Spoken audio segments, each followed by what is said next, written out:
In a flashback, young Tenza lives in the slums, being called useless by people around. He lives a free life engaging in robbery, killing, and leisure. One day, he crosses paths with a samurai who insults him. They get into a fight, and he beats them until Yamada Asaemon intervenes, halting the conflict with his blade. In the present, Tenza and Nurugai stroll along the shore searching for a suitable current off the island, but luck eludes them. While criticizing their beach plan, Nurugai learns from Tenza that it was the only way to avoid bugs and monsters in the woods, to keep her safe, a trait she finds attractive. Suddenly, they notice a woman who seemed to have appeared out of nowhere. She mentions she heard strange noises, and saw Soshin corpses in the woods, directing her suspicion toward Tenza and Nurugai, asking if they were responsible. While talking, the woman transforms into a man, surprising and frightening Tenza and Nurugai, causing them to flee. But the Tensen quickly appears before Tenza, dismissing his efforts, and shoves him back. The Tensen then targets Nurugai, who skillfully avoids a direct hit, earning a compliment. Tenza then strikes the Tensen's eyes, but despite the damage, his eyes regenerate. Tenza hacked and slashed, trying to create an opportunity for them to escape, but the Tensen regenerates and pursues. Before the Tensen can harm them, a thrown sword then beheads it. Shiin, Tenza's master, then urges them to run. As they flee with him, Nurugai observes Shiin's was adept at running through the forest, despite being blind, and learns from Tenza that he navigates using smells and sounds. After they have distanced themselves from the Tensen, Tenza introduces Nurugai to Shiin as the fourth-ranked Yamada Asaemon. However, he gets a lecture from his master about his earlier improper swordsmanship, but is relieved his student was still alive. Tenza asks Shiin why he's still on the island, and Shiin explains he planned to leave after finishing his duties, but couldn't find a way back to Edo. He stumbled upon a mysterious path, but after hearing strange noises, he chose not to take it. Tenza then asks Shiin to guide them there. But before that, Shiin raised his sword towards Nurugai, demanding Tenza's explanation for protecting their assigned criminal, when she could have faced execution for violating mission rules, just as Akaginu did, for trying to seduce him. Tenza asserts Nurugai's innocence, but Shiin, well versed in the criminal's records, asserts that Yamada Asaemon should not decide punishments arbitrarily. Shiin accuses Tenza of treason against the clan, emphasizing that even they are not above the law. In response, Tenza reminds Shiin of their history, mentioning how he helped Shiin when he was a hoodlum, and expresses a vision for a world where Nurugai can live freely. Shiin compliments Tenza's maturity, and Tenza says he knows Shiin is a kind man, and will lend an ear if he speaks honestly. Shiin, trusting Tenza, then withdrew his sword. Even though things are settled, Shiin warns Tenza that he'll step in if protecting Nurugai puts the Yamada clan at risk or if it's his concern. Shiin then surprises Tenza and Nurugai by calling Nurugai a woman despite his blindness. Nurugai greets Shiin as master, but he says she doesn't need to, since he hasn't taught her anything.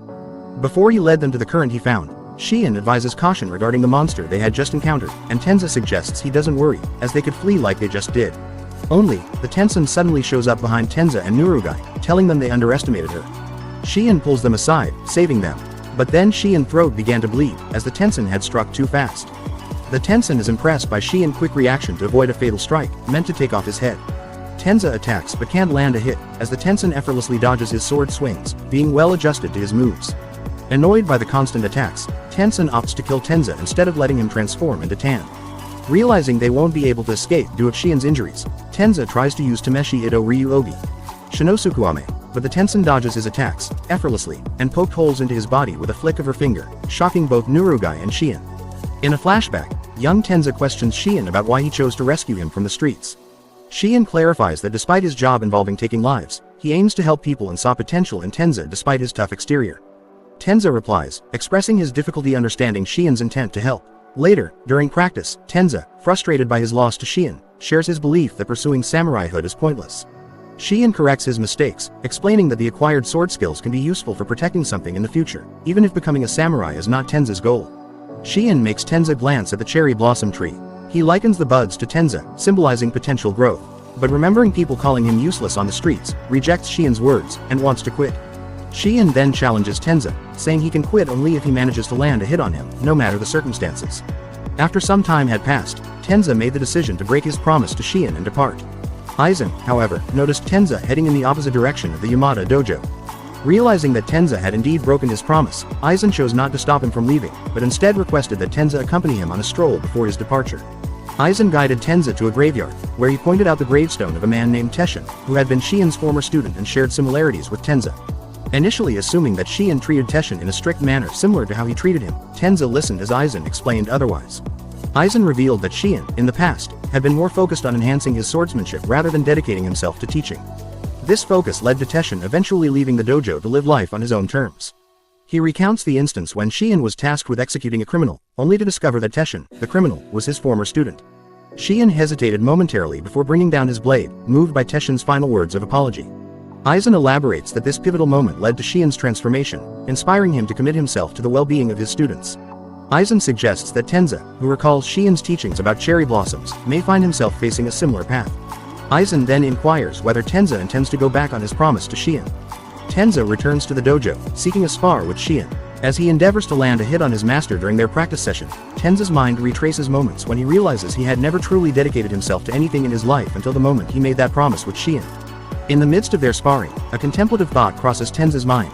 He wonders if, in the future, he will encounter someone for whom he feels a deep sense of responsibility and the desire to protect. After a severe attack from Tensen, Tenza finds himself in a critical condition, believing that his, Nurugai's, and Shion's lives are at risk. Despite the grim situation, Tenza bravely stands up to confront the Tensen without any weapons, intending to create an opportunity for Nurugai and Shion to flee. However, Tenza's efforts prove futile as Tensen, still alive and alert, inflicts a serious injury by blasting a hole through Tenza's stomach. As Shion gets up to join the fight, Tenza, with his throat badly damaged, tries to warn Shion to escape with Nurugai. Shion manages to grasp Tenza's request and is hesitant, but he makes a decision and swiftly flees carrying Nurugai, who cries out for Tenza. Amidst the fight against the Tensen, Tenza, within his thoughts, expresses apologies to Shion, wishes a flourishing future for Nurugai. In this mental scenario, he sees himself evolving into an instructor, eventually marrying Nurugai. Tenza eventually gets killed, and the Tensen seizes him by the head, acknowledging the formidable resilience he displayed during their fight. Shion lets down Nurugai after they'd run far away from the Tensen. Nurugai is angry at Shion for abandoning Tenza and is ready to head back, but Shion stops her. He clarifies that he too was angry he wasn't strong enough, and that them fleeing was Tenza's dying wish. Shion then swears to Nurugai that they will get revenge against the monster, so Tenza's sacrifice wouldn't go to waste. Back to the past, at the Yamada dojo, Tenza's face lights up with joy as he successfully lands a hit on Shion, marking a significant achievement in his training. Even though this accomplishment grants him the freedom to lead, Tenza, in a humble manner, requests his master to continue guiding him in the art of swordsmanship. Shion, showing a gradual acceptance, agrees to further mentor Tenza. Simultaneously, outside in the courtyard, the buds of the cherry tree have begun to bloom. And this bloom represents Tenza's. Elsewhere, Senta finds himself confused, trying to grapple with the ambiguity of the information gathered at Hoko's house. Recognizing his struggle with information overload, Sagiri wisely advises him to take a break. Opting to relax, Senta decides to take a bath, but his fatigue leads him to fall asleep in front of Gabimaru, who is keeping watch for the night. Gabimaru seizes the chance to act, despite Senta's earlier caution about entering Hōrai without a well-thought-out plan. Believing time is of the essence, Gabimaru chooses not to waste any more of it. As he ventures through the dense mist en route to Hōrai, he stumbles upon peculiar tree-like figures resembling Hoko. These figures engage in the chanting of sutras, leaving Gabimaru curious about their nature. Gabimaru then continues his journey, but is unaware that Mei is discreetly trailing behind him. Gabimaru successfully makes his way to the entrance gates of Hōrai, fully prepared to step inside. However, his progress comes to a halt as he notices the Tensen responsible for Tenza's demise standing ominously behind him. A sense of suspicion creeps over Gabimaru as he questions the nature of the mysterious woman before him, doubting if she was human. The Tensen, visibly displeased by Gabimaru's abrupt presence, requests him to leave, expressing her reluctance to engage in battle with another human. Gabimaru, deducing that she possesses the ability to transform individuals into the Elixir of Life, adopts a defensive stance when the Tensen's demeanor turns hostile. In a sudden motion, Gabimaru breaks the Tensen's arm and snaps her neck as well, surprising the Tense. However, both injuries promptly regenerate. Gabimaru notices her fast healing and strong power, realizing she must be one of the Tensen Hoko told them about. Using Ninpo Hiboshi, he burns her, then heads for the gate. But the charred Tensen attacks, sending Gabimaru slamming onto the gate's walls. The Tensen, now in a man's form, thinks he accidentally killed Gabimaru as he wanted to use him to create Tan, but was surprised to see him was alive, which makes the Tensen doubt if Gabimaru is a human. Gabimaru engages in a battle with the Tensen across the field, with the Tensen becoming curious about how Gabimaru withstands his attacks. Gabimaru demands the Elixir of Life's location, but the Tensen remains quiet. Realizing traditional attacks won't work, Gabimaru decides he needs a plan due to the Tensen's strength and immunity. During the fight, Gabimaru discovers his kicks have an unusual impact, which caused the Tensen to cough up blood. Puzzled by this effectiveness, Gabimaru wonders how it happened. The Tensen, now back in a woman's body, notices Gabimaru's ignorance of his attacks and dismisses it, thinking it doesn't matter. The Tensen uses her power to unleash an unseen force, heavily damaging Gabimaru. Gabimaru, attempting to endure the attacks, questions if defeating the Tensen is possible. But he gets fueled by an image of his wife in his mind, and he charges through the invisible onslaught, determined to return home. Attacking faster than the Tensen can regenerate, Gabimaru brings its recovery to a halt, leaving it crippled on the ground. He demands information on the elixir, but the Tensen only laughs, blooming flowers, saying he might get into trouble for using this ability. Gabimaru then watches as the Tensen transforms into a huge flower monster. Gabimaru decides to stay calm, aiming to figure out how to deal with the monster. But the transformed Tensen shoots lightning, making it hard for Gabimaru to use his ninpo, Hiboshi, and dodge the relentless attacks. Losing consciousness, he wonders if the island events are real or just a nightmare. Gabimaru wakes up and sees his wife in bed with him, worried about his bad dream. Thinking it was just a dream, he tears up. His wife comforts him with chrysanthemum tea. Despite realizing she's the real dream, he's happy to talk to her again and apologizes, saying he might not make it back home. In reality, Gabimaru is choked by the changed Tensen. Despite his injuries, he fights back on instinct, a skill honed by his former leader. Activating Hiboshi, he burns away the monster's tentacle and falls to ground. Mei then appears, and with her abilities, she forms a barrier that blocks the Tensen lightning, which also forms a crater that caused them to fall, aiding their escape. As the Tensen reverts back to its human form, it questions why Mei did what she did. In the village, Senta expressed regret to Sagiri for falling asleep, which allowed Gabimaru to leave, detailing his unsuccessful attempt to locate him in the dense mist. Hoko chimed in, explaining its difficulty for non-locals to navigate beyond their current region. Sagiri suggested tracking down Gabimaru in Hōrai, but Yuzuria countered, asserting that an Asaemon shouldn't concern themselves with the well-being of their assigned criminal who chose to leave independently. Observing Mei's absence, Hoko volunteered to guide them to Hōrai, believing the girl had followed Gabimaru. Yuzuria, upon discovering Hoko's ability to navigate the fog, changed her stance, agreeing to accompany Sagiri in the search for Gabimaru. While on her journey, Yuzuria discovers that reaching Hōrai will bring a major challenge, dealing with Lord Tensen. Curious, she turns to Hoko for information.